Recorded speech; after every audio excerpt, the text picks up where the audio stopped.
अब मैं आपको बताता हूँ तीन टाइप के इक्विलिब्रियम होते हैं। एक तो होता है स्टेबल इक्विलिब्रियम।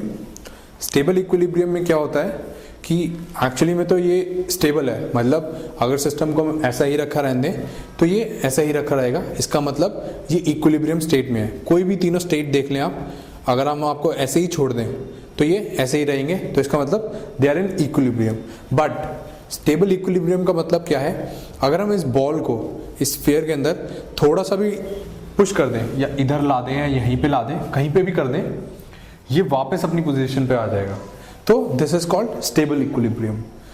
एक अनस्टेबल इक्विलिब्रियम होता है। इसके अंदर क्या होता है, अगर हमने जरा सा भी इसको यहाँ पे कर दिया तो ये नीचे फॉल डाउन हो जाएगा, ये वापस अपनी जगह पर नहीं आएगा।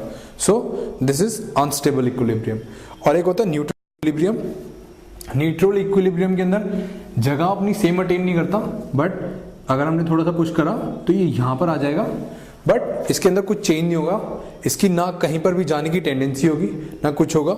इसको हम जहाँ पुश कर देंगे ये वहीं पे रहेगा।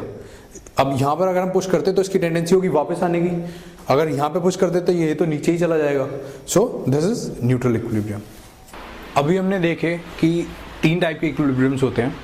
नाउ ये जो तीन टाइप के इक्विलिब्रियम्स होते हैं, हमको पता कैसे चलेगा कि कौन सा इक्विलिब्रियम है और क्या है। Now for seeing that, now we देखते हैं कि किस तरीके से पता चल सकता है।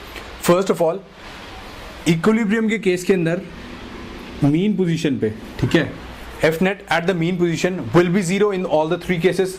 स्टेबल में भी जीरो होता है, अनस्टेबल में भी जीरो होता है, न्यूट्रल में भी जीरो होता है, तभी वो इक्विलिब्रियम पोजीशन होती है ना, ठीक है। तो this is the first condition. Second condition कि स्टेबल इक्विलिब्रियम के केस के अंदर क्या होता है कि जब भी हम, let us suppose stable equilibrium का केस क्या है कि ये है, और इसको अगर हम जब भी स्टेबल इक्विलिब्रियम के केस के अंदर अगर हम इसको थोड़ा सा डिस्टर्ब कर दें, अपनी पोजीशन से थोड़ा ऊपर कर दें, तो डिस्टर्ब पोजीशन के अंदर जो एफ नेट आती है, ठीक है, जैसे ये नीचे mg इसके ऊपर फोर्स लग रही है, इसका कंपोनेंट इस डायरेक्शन में आएगा, F net, this will be the F net, ठीक है। तो जो नेट फोर्स है इस बॉल के ऊपर, that will be towards the equilibrium position. Stable equilibrium के अंदर ये कंडीशन होती है।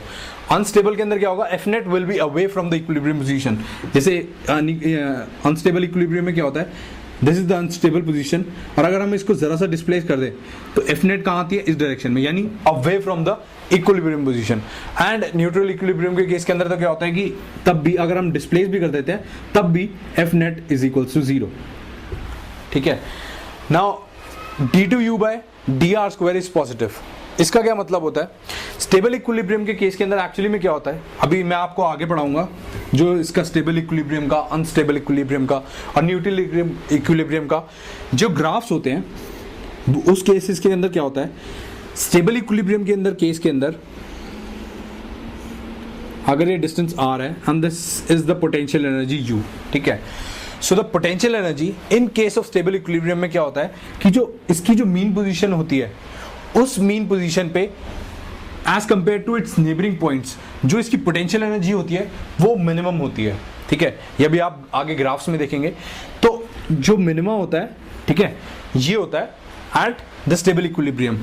तो ये जो मिनिमम होता है हम कैसे फाइंड आउट करते हैं, first of all du by dr should be equals to zero, यानी ये क्या होती है, du by dr होता है f, this is the force, ठीक है।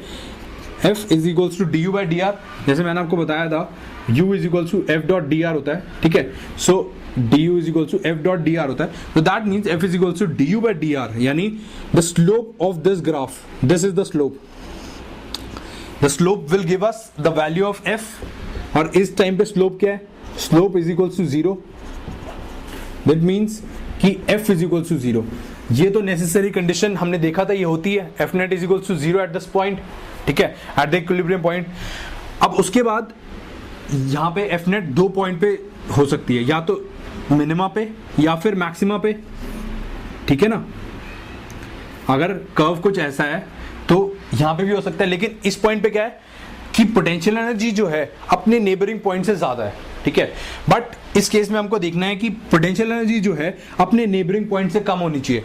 उन केसेस में क्या होता है, उन केसेस के अंदर जो मिनिमम वाली कंडीशन होती है, f is equal to du by dr is equal to zero, और क्या होता है d2u by dr square is equal to positive. ये जो कंडीशन है ये आप अभी सिर्फ याद रखेंगे, क्योंकि आपके 12th में चैप्टर्स आएंगे मैक्सिमा एंड मिनिमा, उसके अंदर आप पढ़ेंगे कि ये क्यों होता है, मैक्सिमा और मिनिमा की कंडीशन क्या होती है, ठीक है। तो मिनिमा की कंडीशन ये होती है, बट कभी कभार एक्चुअली में ये डिपेंड करेगा कि जो हमने आसपास के नेबरिंग पॉइंट्स वाली जो एफ की वैल्यू ली है, ठीक है, एफ नेट जो हमने ली है, अगर हम इधर देखें तो एफ नेट जो है उसकी वजह उसके भी डिपेंड करेगा कि हमने उसकी डायरेक्शन क्या निकाली है, ठीक है। एफ नेट कभी कभार हम पॉजिटिव ले लेते हैं, नेगेटिव ले लेते हैं। सो हम आगे मैं आपको एग्जांपल कराऊंगा जिसके अंदर आपको पता चलेगा कि हाँ एफ नेट की वैल्यू के ऊपर डिपेंड करेगा। कभी कभार क्या होता है कि स्टेबल इक्विलिब्रियम के केस के अंदर अगर हम एफ नेट की डायरेक्शन कुछ और ले लेते हैं तो यहाँ पर ये नेगेटिव भी आ जाता है, ठीक है, dtu/dr²। But in general cases ये पॉजिटिव ही होता है, ठीक है। एज अ रूल आप इसको पॉजिटिव ही याद करेंगे, बट कुछ एक्सेप्शंस होते हैं जो मैं आपको आगे एग्जांपल में कराऊंगा, ठीक है।